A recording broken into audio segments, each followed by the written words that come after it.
Moving now to the state of Maharashtra, where there is a Maha war that is taking place over the EVMs in the state. There's a war of words that has erupted after the newly elected Shiv Sena MP, Ravindra Vaikar's family was booked for using a mobile phone inside the counting centre on the 4th of June.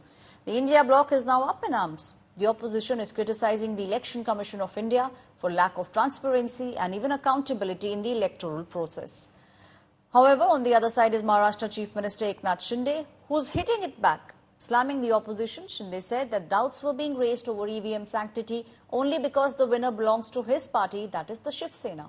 On the other side, rubbishing all the allegations, the Chief Electoral Officer of the state of Maharashtra said that it is technically impossible for anyone to access the EVM through mobile phones. However, there has been an FIR that has been filed against both the ECI officials and Shiv Sena MP Vaikar's brother-in-law. Ma'am, उस दिन के मामले में FIR भी दर्ज हुई है, लेकिन ये कहा जा रहा था कि वो मोबाइल जो है वो ओटीपी के लिए इस्तेमाल हो रहा था, उसका ईवीएम से कनेक्शन है। इस मामले में क्या कहना है? पहले तो एक बात क्लियर कर देती हूँ मैं कि ईवीएम का ओटीपी से कोई कनेक्शन नहीं होता। ईवीएम इज एक सेल्फ स्टैंड अलोन डिवाइस है, उसमें कोई ओटीपी नहीं आता है।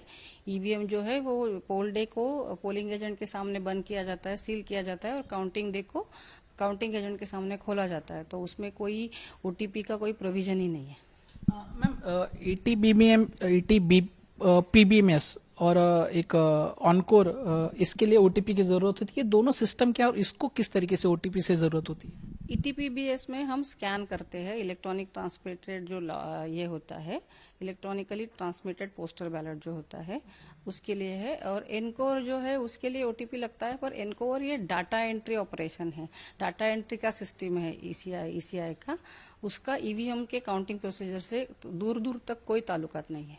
और जिस तरह से इलेक्शन कमीशन का रवैया रहा है पिछले 2014 के बाद, उसके बारे में वही सभी विपक्षी दलों को गंभीरता से सोचना चाहिए कि क्या संवैधानिक संस्थाएं इस रवैये को अपनाकर क्या हमारे देश में फेयर एंड फ्री इलेक्शन हो सकता है।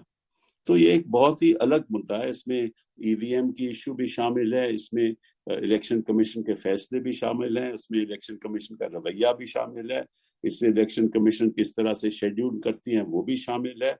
ये तो बहुत भारी मुद्दा है और विपक्ष को जोर से सेशन में उठाना चाहिए